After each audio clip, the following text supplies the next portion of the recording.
Welcome to rhythm of learning. കഴിഞ്ഞ ക്ലാസ്സിൽ നമ്മൾ റിവിഷന് എന്താ പറഞ്ഞു നിർത്തിയത്? കേരളത്തിലെ ദേശീയോദ്യാനങ്ങൾ എന്ന് പറയുന്ന ടോപ്പിക്കാണ് പറഞ്ഞു നിർത്തിയത്. അപ്പൊ ഇന്നിനി നമുക്ക് വന്യജീവി സങ്കേതങ്ങൾ എന്ന് പറയുന്ന ടോപ്പിക്ക് തൊട്ട് തുടങ്ങാം. അപ്പൊ വന്യജീവി സങ്കേതങ്ങളിൽ കേരളത്തിലെ ആദ്യത്തെ വന്യജീവി സങ്കേതം എന്ന പേരിൽ അറിയപ്പെടുന്നത് പെരിയാർ എന്ന് പറയുന്ന വന്യജീവി സങ്കേതമാണ്. പെരിയാർ വന്യജീവി സങ്കേതത്തെ കുറിച്ചിട്ടുള്ള കുറച്ചധികം കാര്യങ്ങൾ നമുക്കൊന്ന് പഠിക്കാം. പെരിയാർ വന്യജീവി സങ്കേതം ഇടുക്കി ജില്ലയിലാണ്. കേരളത്തിലെ ആദ്യത്തെ വലിയ വന്യജീവി സങ്കേതമാണ്. ഏറ്റവും വലിയ വന്യജീവി സങ്കേതമാണ്. ഇടുക്കി ജില്ലയിൽ പീരുമേട് എന്ന് പറയുന്ന താലൂക്കിലാണ് ഈ വന്യജീവി സങ്കേതം കാണപ്പെടുന്നത്. ഇനി ഇങ്ങനെ ഒരു പേരില് ഇത് ഈ വന്യജീവി സങ്കേതം നിലവിൽ വന്ന സമയത്ത് ഇത് ഈ പേരിലൊന്നും അല്ലായിരുന്നു. 1934 ഈ വന്യജീവി സങ്കേതം വന്നത്. ശ്രീ ചിത്തിര തിരുനാൾ ബാലരാമവർമ്മയാണ് ഈ വന്യജീവി സങ്കേതം കൊണ്ടുവന്നത്. അദ്ദേഹം തിരുവിതാംകൂർ ഭരിച്ചിരുന്ന കാലത്ത് നെല്ലിക്കാംപെട്ടി എന്ന പേരിലാണ് ഈ വന്യജീവി സങ്കേതം നിലവിൽ വന്നത്. അതിനുശേഷം 1950 ഇത് പെരിയാർ വന്യജീവി സങ്കേതം എന്ന പേരിലായത്. ഈ പെരിയാർ എന്ന പേരല്ലാണ്ട് ഇതിന് തേക്കടി വന്യജീവി സങ്കേതം എന്ന വേറൊരു പേരും കൂടി ഉണ്ടെന്നും കൂടി ഓർത്ത് വെക്കുക കേട്ടോ. ഇനി അടുത്തത് കേരളത്തിലെ ഒരു ടൈഗർ റിസർവ് കൂടിയാണിത്. 1978 ഇത് ടൈഗർ റിസർവ് എന്ന ബഹുമതിയും കൂടെ നേടുകയുണ്ടായി. അപ്പോ ഈ ടൈഗർ റിസർവ് ഇടുക്കി, പത്തനംതിട്ട ജില്ലകളിലായിട്ട് വ്യാപിച്ചു കിടക്കുന്നുണ്ടെന്നും കൂടി ഓർത്തു വെക്കുക. ഇന്ത്യയിലെ 10ാമത്തെ ടൈഗർ റിസർവ് കൂടിയാണ് ഏത് പെരിയാർ ടൈഗർ റിസർവ് എന്ന് ഓർത്തു വെക്കുക കേട്ടോ. ഇനി അടുത്തത് ഈ എന്താ പറയാ വന്യജീവി സങ്കേതത്തെ കുറിച്ച് പറയുമ്പോൾ ടൈഗർ റിസർവ് ആണ്. അതുപോലെ തന്നെ ഇത് പ്രോജക്റ്റ് എലിഫന്റിന്റെ കീഴിലുള്ളതും കൂടിയാണ്. പ്രോജക്റ്റ് എലിഫന്റ് പദ്ധതിയിൽ കൂടി ഉള്ളതാണ്. അപ്പോൾ ഇതൊരു എലിഫന്റ് റിസർവും കൂടിയാണ്. അപ്പൊ കേരളത്തില് പ്രോജക്റ്റ് എലിഫന്റിന്റെ കീഴിലുള്ളത്, പ്രോജക്റ്റ് ടൈഗറിന്റെ കീഴിലുള്ളതൊക്കെ ആയിട്ടുള്ള വന്യജീവി സങ്കേതമാണ് പെരിയാർ വന്യജീവി സങ്കേതം. അതുകൊണ്ട് തന്നെ ഇവിടുത്തെ സംരക്ഷിത മൃഗങ്ങൾ ചോദിച്ചു കഴിഞ്ഞാൽ ആനയും കടുവയും ഒക്കെയാണ്. അതുപോലെ തന്നെ ലോക പൈതൃക പട്ടികയിൽ ഉൾപ്പെട്ടിട്ടുള്ളത് കൂടിയാണ് ഏതാന്ന് പറയുന്നത് ഈ വന്യജീവി സങ്കേതം എന്ന് പറയുന്നത്. വേൾഡ് ബാങ്ക് ബക്കർലിപ്പ് പഠന പദ്ധതി നടപ്പിലാക്കുന്ന വന്യജീവി സങ്കേതം കൂടിയാണ് ഏതെന്ന് പറഞ്ഞിട്ടുണ്ടെങ്കിൽ നമ്മുടെ പെരിയാർ വന്യജീവി സങ്കേതം കേട്ടോ. കേരളത്തിൽ ഏറ്റവും കൂടുതൽ വന്യജീവി സങ്കേതങ്ങൾ ഉള്ളത് ഇടുക്കി ജില്ലയിലാണ്. അതുകൊണ്ട് തന്നെ വന്യജീവി സങ്കേതങ്ങളുടെ ജില്ല എന്ന് വിളിക്കുന്നത് ഇടുക്കിയാണ്. ഇടുക്കി ജില്ലയിലുള്ള മറ്റ് 2-3 വന്യജീവി സങ്കേതങ്ങളും കൂടെ നമുക്ക് പറയാം. ഒന്ന് ചിന്നാർ വന്യജീവി സങ്കേതമാണ് ഇടുക്കി ജില്ലയിലുള്ളത്. അടുത്ത വന്യജീവി സങ്കേതത്തിന്റെ പേര് കുറിഞ്ഞിമല വന്യജീവി സങ്കേതം എന്നാണ്.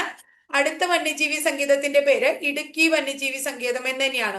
അപ്പൊ ഇത് 4ഉം ഇടുക്കി ജില്ലയിലുള്ള വന്യജീവി സങ്കേതങ്ങളാണ്.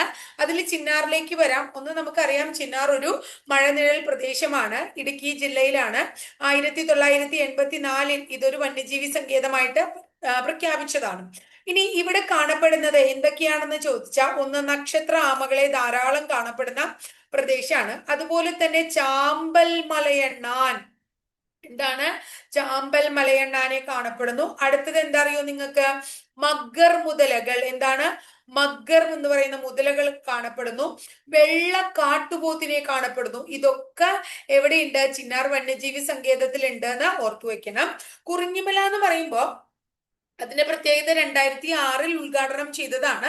2006 ഒരു പ്രത്യേക സസ്യത്തിന്റെ പേരിൽ ആദ്യമായിട്ട് വന്നിട്ടുള്ളതാണ് കുറിഞ്ഞിമല. സസ്യത്തിന്റെ പേരിൽ എന്താ പറയാ ഇങ്ങനെ ഒരു വന്യജീവി സങ്കേതം കൊണ്ടുവരാൻ കാരണം വംശനാശ ഭീഷണി നേരിടുന്ന ഒരു സസ്യമാണ് നീലക്കുറിഞ്ഞി എന്നുള്ളതാണ്.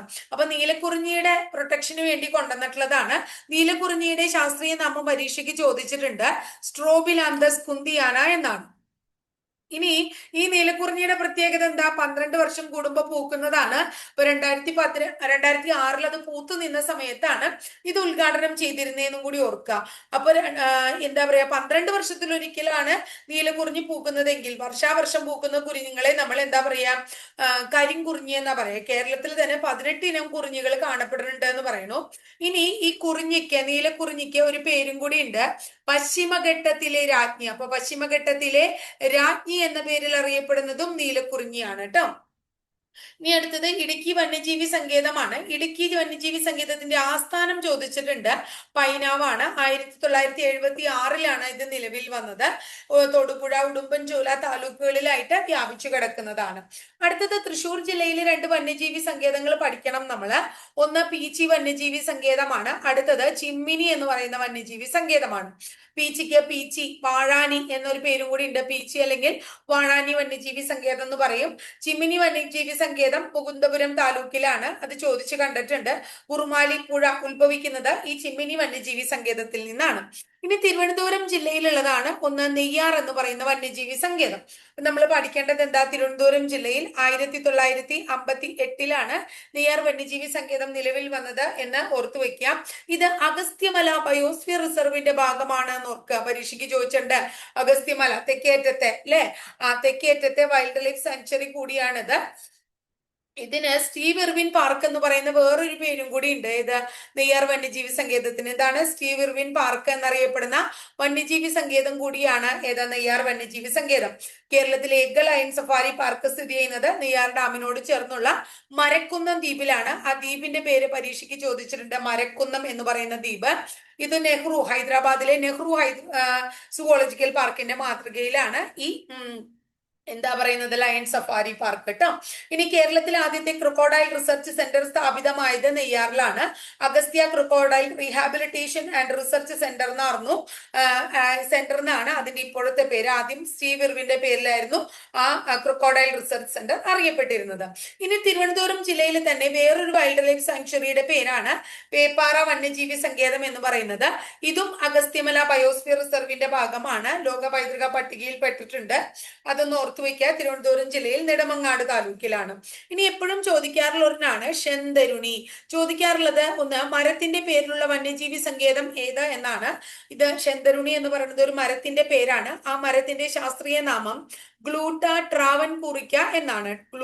ഗ്ലൂട്ട ട്രാവൻകൂറിക്ക എന്നാണ് ഇതിന്റെ ശാസ്ത്രീയ നാമം.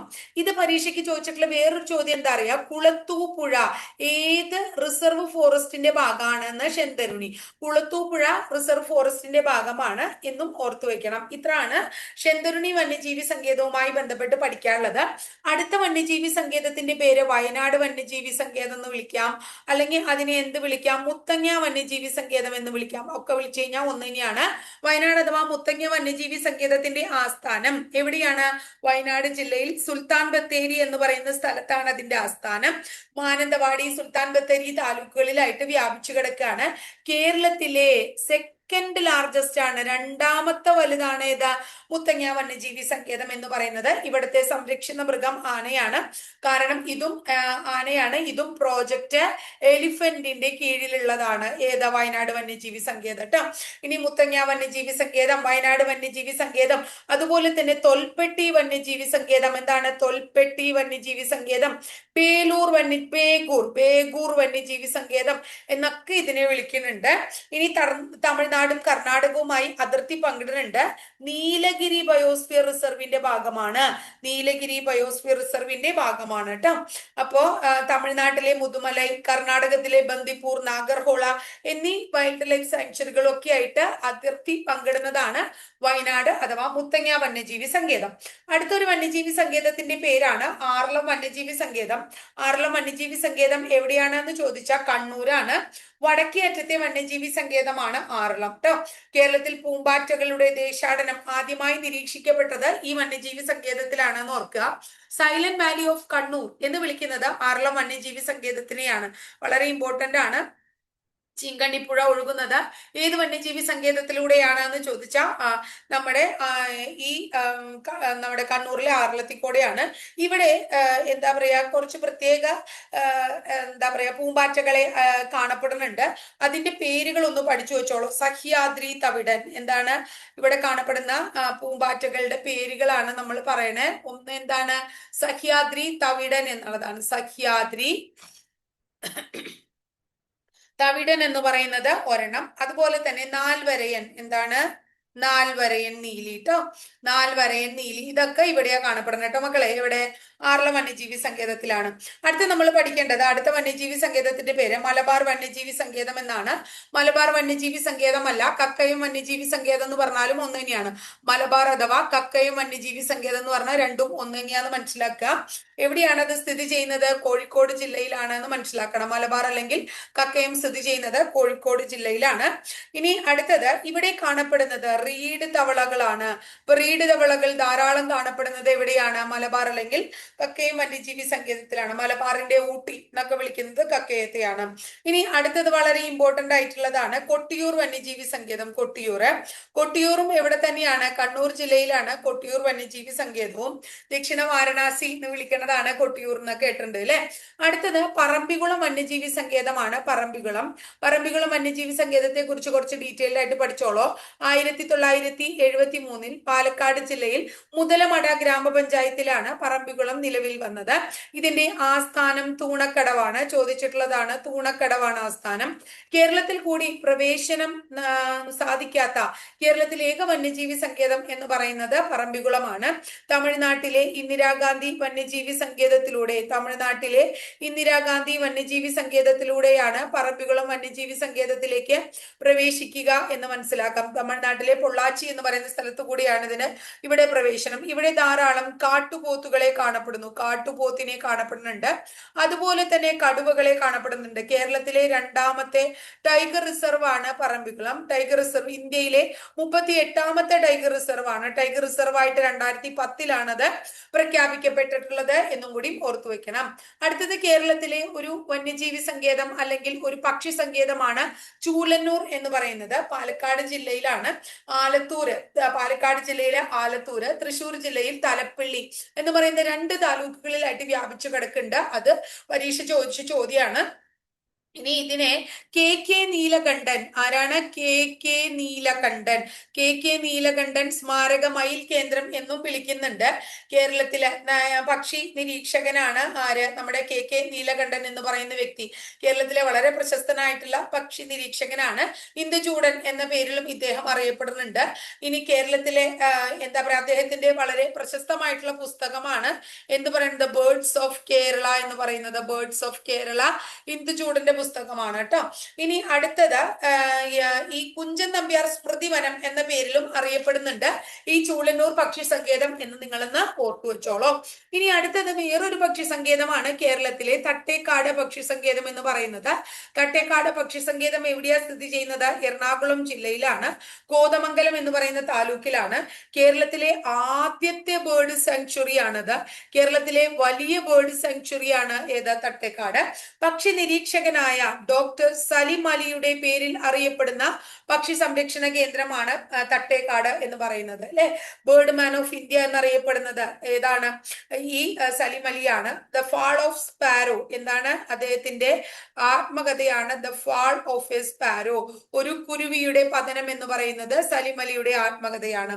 ഈ സലിം അലിയെ കുറിച്ച് 1-2 കാര്യങ്ങൾ നമുക്ക് പറയാം. Doctor Salim Ali bird sanctuary ഗോവയിലുണ്ട്. Doctor Salim Ali national park Jammu കാശ്മീരിലുണ്ട്. ഡോക്ടർ സലിം അലി ലേക്ക് മഹാരാഷ്ട്രയിലുണ്ട് എന്നും കൂടി ഓർത്തു വെക്കുക കേട്ടോ. ഇനി ഇവിടെ അപൂർവ ഇനം പക്ഷികളെയും അതുപോലെ തന്നെ കോഴിവേഴാമ്പല്, ഏതാണ്? കോഴിവേഴാമ്പൽ. അപൂർവ ഇനം പക്ഷികള് കോഴിവേഴാമ്പല്, തീക്കാക്ക, എന്താണ്? തീക്കാക്ക. അതുപോലെ മലബാർ കോഴി, ഇതിനെയൊക്കെ കാണപ്പെടുന്നത് എവിടെയാണ്? തട്ടേക്കാടാണ് എന്ന് ഓർത്തു വെക്കുക കേട്ടോ. അതുപോലെ തന്നെ അടുത്തത് ഏതാണ്? മംഗളം വന്യജീവി മംഗളവനം. തട്ടേക്കാട് കഴിഞ്ഞാൽ അടുത്തത് മംഗളവനമാണ്.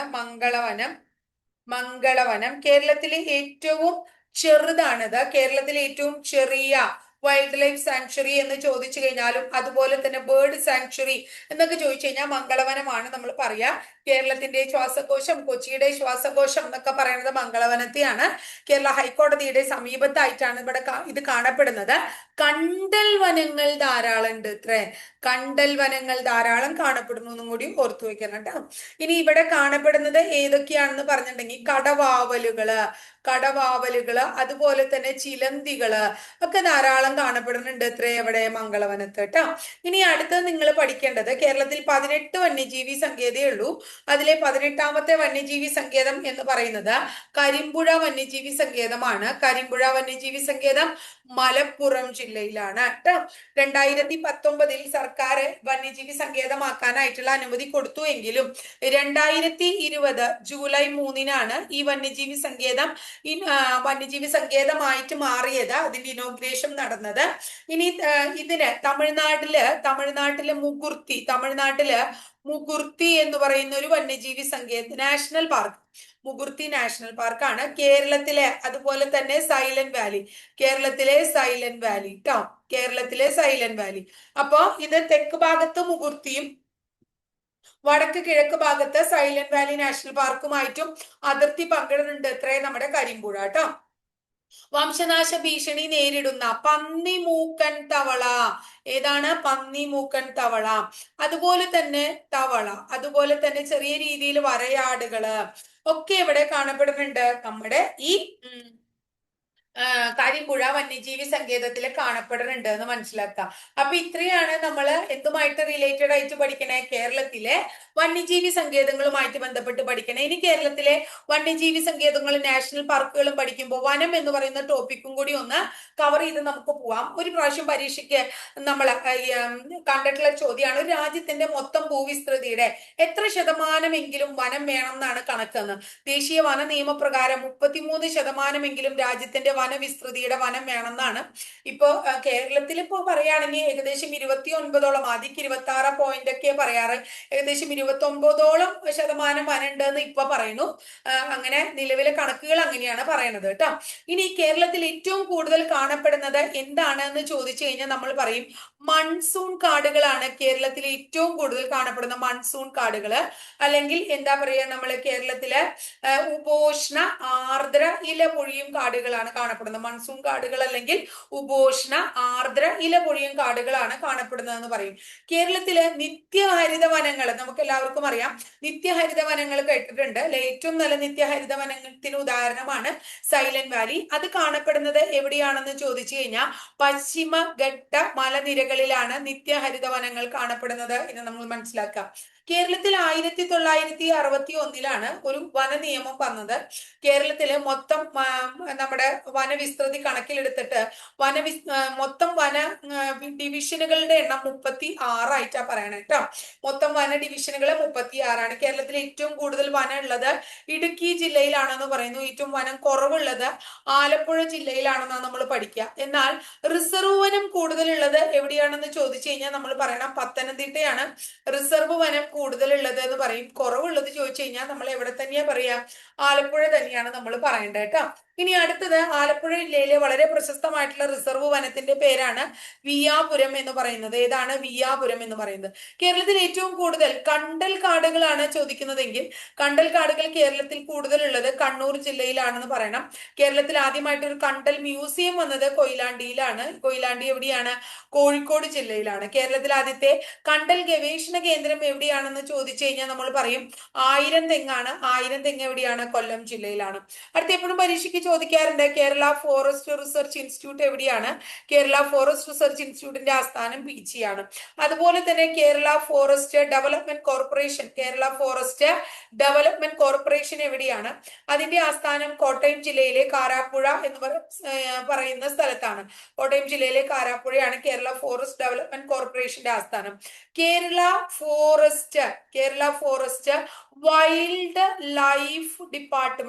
വൈൽഡ് ലൈഫ് ഡിപ്പാർട്ട്മെന്റിന്റെ ആസ്ഥാനം എവിടെയാണെന്ന് ചോദിച്ചു കഴിഞ്ഞാൽ നമ്മൾ പറയണം വഴുതക്കാട് എന്ന് പറയുന്ന സ്ഥലത്താണ്, തിരുവനന്തപുരത്താണ്. ഇനി അടുത്തത് കേരള ഫോറസ്റ്റ് ട്രെയിനിങ് ഇൻസ്റ്റിറ്റ്യൂട്ട് ആണ് ചോദിക്കണേ വെച്ചിട്ടുണ്ടെങ്കിൽ കേരള ഫോറസ്റ്റ് ട്രെയിനിങ് ഇൻസ്റ്റിറ്റ്യൂട്ട് എവിടെയാണെന്ന് ചോദിച്ചു കഴിഞ്ഞാൽ നമ്മൾ പറയാം അരിപ്പയാണ്. അരിപ്പ എന്ന് പറയുന്ന സ്ഥലവും തിരുവനന്തപുരം ജില്ലയിലാണ്. കേരളത്തിലെ ഫോറസ്റ്റ് അക്കാദമി എവിടെയാണ്? കേരള ഫോറസ്റ്റ് അക്കാദമി എവിടെയാണെന്ന് ചോദിച്ചു കഴിഞ്ഞാൽ കേരള ഫോറസ്റ്റ് അക്കാദമിയും നമ്മൾ എവിടെയാ പറയാ?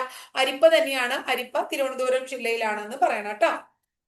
അപ്പോ ഇത് എപ്പോഴും പരീക്ഷയ്ക്ക് ചോദിക്കാറുള്ള കുറച്ചധികം ചോദ്യങ്ങൾ കലർത്തിക്കൊണ്ടുള്ളതാണ് നമ്മുടെ വനവുമായിട്ട് ബന്ധപ്പെട്ടിട്ടുള്ള ക്ലാസ്. ലോകത്തിലെ ഏറ്റവും പഴക്കമേറിയ തേക്കിൻ തോട്ടം പരീക്ഷയ്ക്ക് ചോദിച്ചു കണ്ടിട്ട് നിലമ്പൂരിലാണ്.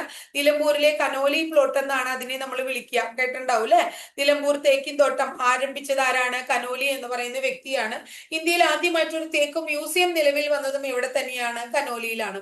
ലോകത്ത് ആദ്യമായിട്ട് GI ടാഗ് ഭൗമ സൂചികാ പദവി ലഭിച്ച മരം എന്തെന്ന് ചോദിച്ചു കഴിഞ്ഞാൽ നിലമ്പൂർ തേക്കാണ് നമ്മൾ പറയേണ്ടത് കേട്ടോ. ഇനി കേരളത്തില് നമ്മൾ നേരത്തെ പറഞ്ഞു നിത്യഹരിത വനങ്ങൾ അല്ലെങ്കിൽ മഴക്കാടുകൾ കാണപ്പെടുന്നത് പശ്ചിമഘട്ട മലനിരയിലാണ്. ഇതിന് ഏറ്റവും നല്ല ഉദാഹരണം എന്ന് പറയുന്നത് സൈലന്റ് വാലിയാണ്. ഇനി തരിശുഭൂമിയില് വനവൃക്ഷങ്ങളും ഫലവൃക്ഷങ്ങളൊക്കെ വെച്ച് പിടിപ്പിക്കുന്നതിന്റെ ഹരിത കേരള മിഷന്റെ ഒരു പദ്ധതി ഉണ്ട്. ആ പദ്ധതിയുടെ പേര് പച്ചത്തുരുത്ത് എന്നാണ്. ഇത് പരീക്ഷയ്ക്ക് പലപ്പോഴും ചോദിച്ചു കണ്ടിട്ടുണ്ട്, പച്ചത്തുരുത്തുമായിട്ട് റിലേറ്റഡ് ആയിട്ടുള്ള ചോദ്യങ്ങൾ. കേരളത്തിലെ ആദ്യത്തെ പച്ചത്തുരുത്ത് ജില്ല ഏത് എന്ന് ചോദിച്ചു കഴിഞ്ഞാൽ തിരുവനന്തപുരമാണ്. കേരളത്തിലെ ആദ്യത്തെ പച്ചത്തുരുത്ത് ജില്ല തിരുവനന്തപുരമാണ്. കേരളത്തിലെ പച്ചത്തുരുത്ത് സൃഷ്ടിക്കുന്ന ആദ്യത്തെ പോലീസ് സ്റ്റേഷൻ ഏതാണ്? പനങ്ങാട് പോലീസ് സ്റ്റേഷൻ ആണ്, പനങ്ങാട് കേട്ടോ. ഇനി കേരളത്തിലെ സ്കൂളുകൾ, അതായത് കലാലയങ്ങള് ഒക്കെ ഹരിതാപമാക്കാൻ വേണ്ടി നമ്മൾ ആരംഭിച്ച ഒരു പദ്ധതിയുടെ പേരാണ് നമ്മുടെ മരം എന്ന് പറയുന്നത്. നമ്മുടെ മരം. എഡ്യൂക്കേഷൻ ഡിപ്പാർട്ട്മെന്റും ഫോറസ്റ്റ് ഡിപ്പാർട്ട്മെന്റും കൂടി ആരംഭിച്ച വനവൽക്കരണ പദ്ധതിയുടെ പേരാണ് ചോദിക്കുന്നതെങ്കിൽ നിങ്ങൾ പറയണം എന്റെ മരം എന്ന്. എന്റെ മരം, എന്റെ മരം കേട്ടോ. ഇനി അടുത്തത് വനം അതുപോലെ തന്നെ മത്സ്യബന്ധന വകുപ്പുകൾ തീരപ്രദേശത്തെ ജൈവ സംരക്ഷണത്തിന് ആരംഭിച്ച ഒരു പദ്ധതിയുടെ പേരാണ് ഹരിത തീരം എന്ന് പറയുന്ന പദ്ധതി, ഹരിത തീരം. ഇനി ഔഷധ സസ്യങ്ങളൊക്കെ വെച്ച് പിടിപ്പിക്കുക, ഔഷധ സസ്യ കൃഷി പ്രോത്സാഹിപ്പിക്കുക, അതിനു വേണ്ടിയിട്ട് ഔഷധ സസ്യ ബോർഡ് ആരംഭിച്ച പദ്ധതിയുടെ പേര് പരീക്ഷയ്ക്ക് ചോദിച്ചിട്ടുള്ള ചോദ്യമാണ് സഞ്ജീവനി വനം. എന്താണ് സഞ്ജീവനി വനം? ഇനി വനവിഭവങ്ങളൊക്കെ ഉണ്ടല്ലോ, ആ വനവിഭവങ്ങൾ സമാഹരിച്ച് വിപണനം ചെയ്യുന്ന പദ്ധതിയുടെ പേരാണ് വനശ്രീ എന്ന് പറയുന്നത്. എന്താണ് വനശ്രീ എന്ന് പറയുന്നത് കേട്ടോ. ഇന്ത്യയിലെ ആദ്യത്തെ ഇക്കോ ടൂറിസം പ്രോജക്റ്റ് എന്നാണ് ചോദിക്കുന്നത്. ഇന്ത്യയിലെ ആദ്യത്തെ ഇക്കോ ടൂറിസം പ്രോജക്റ്റിന്റെ പേര് തെന്മല പറയും. ഏഷ്യയിലെ ആദ്യത്തെ ബട്ടർഫ്ലൈ സഫാരി പാർക്ക് ചോദിച്ചു കഴിഞ്ഞാലും തെന്മലയാണ് പറയാ. എന്നാൽ ഇന്ത്യയിലെ ആദ്യത്തെ ബയോളജിക്കൽ പാർക്കാ ചോദിക്കണേ വെച്ചാൽ ഉത്തരം മാറി. ഇന്ത്യയിലെ ആദ്യത്തെ ബയോളജിക്കൽ പാർക്കിന്റെ പേര് അഗസ്ത്യവനം എന്നാണ്. ഇനി ഇന്ത്യയിലെ ആദ്യത്തെ കമ്മ്യൂണിറ്റി റിസർവ് ആണ് ചോദിക്കുന്നതെങ്കിൽ കടലുണ്ടി. ഏതാണ്? കടലുണ്ടി വള്ളിക്കുന്ന് കമ്മ്യൂണിറ്റി റിസർവ് ആണ്. ഇന്ത്യയിലെ ആദ്യത്തെ community reserve Kadalundi Vallikkunnu community reserve ആണ്. 2007 പ്രഖ്യാപിച്ചു, മലപ്പുറത്താണ്. കേരളത്തിലെ രണ്ട് ബയോസ്ഫിയർ റിസർവുകൾ, കേരളത്തിലെ രണ്ട് ബയോസ്ഫിയർ റിസർവുകൾ, ഒന്ന് നീലഗിരി, അടുത്തത് അഗസ്ത്യമല. ഇത് രണ്ടും കേരളത്തിലെ രണ്ട് ബയോസ്ഫിയർ റിസർവുകളാണ്. കേരളത്തിലെ എലിഫന്റ് റിസർവുകൾ ഏതൊക്കെയാണെന്ന് ചോദിച്ചിട്ടുണ്ടെങ്കിൽ വയനാട് കേരളത്തിലെ എലിഫന്റ് റിസർവ് ആണ്. നിലമ്പൂര് കേരളത്തിലെ എലിഫന്റ് റിസർവ് ആണ്. ആനമുടി കേരളത്തിന്റെ എലിഫന്റ് റിസർവ് ആണ്. അടുത്തത് പെരിയാർ. ഈ 4 എലിഫന്റ് റിസർവുകളാണ് എവിടെയുള്ളത്? കേരളത്തിലുള്ളത് എന്ന് പറയാം. ഇത് എലിഫന്റ് റിസർവുകളാണ്. ഇനി കേരളത്തിലെ ടൈഗർ റിസർവുകൾ രണ്ടെണ്ണേ ഉള്ളൂ. ഒന്നിന്റെ പേര് എന്താണ്? പെരിയാറാണ് കേരളത്തിലെ ഒരു ടൈഗർ റിസർവ്. അടുത്തതിന്റെ പേര് പറമ്പിക്കുളം എന്നാണ്. പറമ്പിക്കുളം അടുത്ത ടൈഗർ റിസർവ് ആണ്. ക്ലിയർ ആയില്ലേ? വളരെ ഇമ്പോർട്ടന്റ് ആയിട്ടുള്ള കുറച്ചധികം ചോദ്യങ്ങളാണ് കേട്ടോ ഇന്നത്തെ ക്ലാസ്സിൽ നമ്മൾ പഠിച്ചത്. കേരളത്തില് ആനയുടെ മുഴുവൻ അസ്ഥിയും പ്രദർശിപ്പിച്ചിരിക്കുന്ന ഏക മ്യൂസിയം എവിടെ കാണപ്പെടുന്നു എന്ന് ചോദിച്ചാൽ ഗവിയിലാണ് നമ്മൾ പറയാ. എന്നാൽ കേരളത്തിൽ ആനക്കൂടുകൾക്ക് പ്രസിദ്ധമായിട്ടുള്ള സ്ഥലമാണ് ചോദിക്കണേ വെച്ചാൽ നിങ്ങൾ കോന്നി പറയണം. ഏതാണ്? കോന്നി ട്ടോ. ഈ ആനക്കൂട്, കോന്നിയിലൊക്കെ ആനക്കൂട് നിർമ്മിക്കാൻ ഉപയോഗിക്കുന്ന മരം ഏതാണെന്ന് പരീക്ഷയ്ക്ക് ചോദിച്ചിട്ടുണ്ട്. ആ മരത്തിന്റെ പേര് കമ്പകം എന്നാണ്. മരത്തിന്റെ പേരെന്താ? കമ്പകം ട്ടോ. കേരളത്തിൽ ആദ്യമായിട്ട് കാട്ടാന ഉദ്യാനം നിലവിൽ വരുന്നത് എവിടെയാണെന്ന് ചോദിച്ചു കഴിഞ്ഞിട്ടുണ്ടെങ്കിൽ മൂന്നാറാണ്. മൂന്നാറില് ആനയിറങ്ങൽ ചിന്നക്കനാലില് ട്ടോ. അവിടെയാണ് എന്ത് വരുന്നത്? കേരളത്തിൽ ആദ്യത്തെ കാട്ടാന ഉദ്യാനം നിലവിൽ വരുന്നതെന്ന് മനസ്സിലാക്കുക. കേരളത്തിൽ ആദ്യമായിട്ട് അന്തർദേശീയ നിലവാരത്തിലുള്ള ആന പുനരധിവാസ കേന്ദ്രം നിലവിൽ വരുന്നത് എവിടെയാണ്? നിലവില് കോട്ടൂരാണ്. അതെവിടെയാണ്? കോട്ടൂരാണ് കേട്ടോ. അപ്പൊ ഇത്രയാണ് പ്രധാനമായിട്ട് നമ്മുടെ വന്യജീവി സങ്കേതങ്ങൾ എന്നുള്ള ഭാഗവുമായിട്ട് റിലേറ്റഡ് ആയിട്ട് പഠിക്കാനുള്ളത്. ഇനി അടുത്ത ക്ലാസ്സിൽ നമ്മൾ എന്താ പഠിക്കാൻ പോണെന്ന് വെച്ചാൽ കേരളത്തിലെ കാലാവസ്ഥയും അതുപോലെ തന്നെ കൃഷിയാണ്. അപ്പൊ കൃഷി പഠിക്കുമ്പോൾ ഒരു കുട്ടി പറഞ്ഞിട്ടുണ്ടായിരുന്നു അത്യുൽപാദന ശേഷിയുള്ള വിത്തിനങ്ങളും അങ്ങനെ കാർഷിക പുരസ്കാരങ്ങൾ അങ്ങനെയുള്ള ബന്ധപ്പെട്ടിട്ടുള്ള കാര്യങ്ങള് കാർഷിക പഠനശാഖകൾ അങ്ങനെയായിട്ട് ബന്ധപ്പെട്ടിട്ടുള്ള കാലാവസ്ഥ ഇതൊക്കെ നമ്മൾ പറയണ കേട്ടിട്ടുണ്ട് അല്ലേ? വിരിപ്പ്, മുണ്ടകൻ, പുഞ്ച, അല്ലെങ്കിൽ തെക്ക് പടിഞ്ഞാറൻ മൺസൂണ് അല്ലെ, വടക്ക് കിഴക്കൻ മൺസൂൺ, അങ്ങനെയുമായിട്ട് ബന്ധപ്പെട്ടിട്ടുള്ള കേരളത്തിലെ കുറച്ചധികം കാര്യങ്ങളാണ് അടുത്ത ക്ലാസ്സിൽ നമ്മൾ പഠിക്കുക. അപ്പൊ ഇത്രയാണ്. അത് ഞാൻ നിങ്ങളൊന്ന് ഓർത്ത് വെച്ചോട്ടെ, അല്ലെങ്കിൽ നിങ്ങൾക്ക് വീണ്ടും ഒരു 2 റിവിഷൻ ആവട്ടെ എന്ന് വിചാരിച്ചിട്ടാണ് ടീച്ചർ മുന്നേ കൂട്ടി ഇത് പറയുന്നത്. അപ്പൊ ക്ലാസ് ഒക്കെ ഇഷ്ടപ്പെടുകയാണെങ്കിൽ ഒന്ന് ലൈക്ക് ചെയ്യാനും ഇഷ്ടപ്പെട്ട ക്ലാസ്സുകൾ കൂട്ടുകാരിലേക്ക് ഷെയർ ചെയ്യാൻ, ആദ്യമായിട്ട് ചാനൽ കാണുന്നവർ ചാനൽ ഒന്ന് സബ്സ്ക്രൈബ് ചെയ്യാനും മറക്കരുത് കേട്ടോ.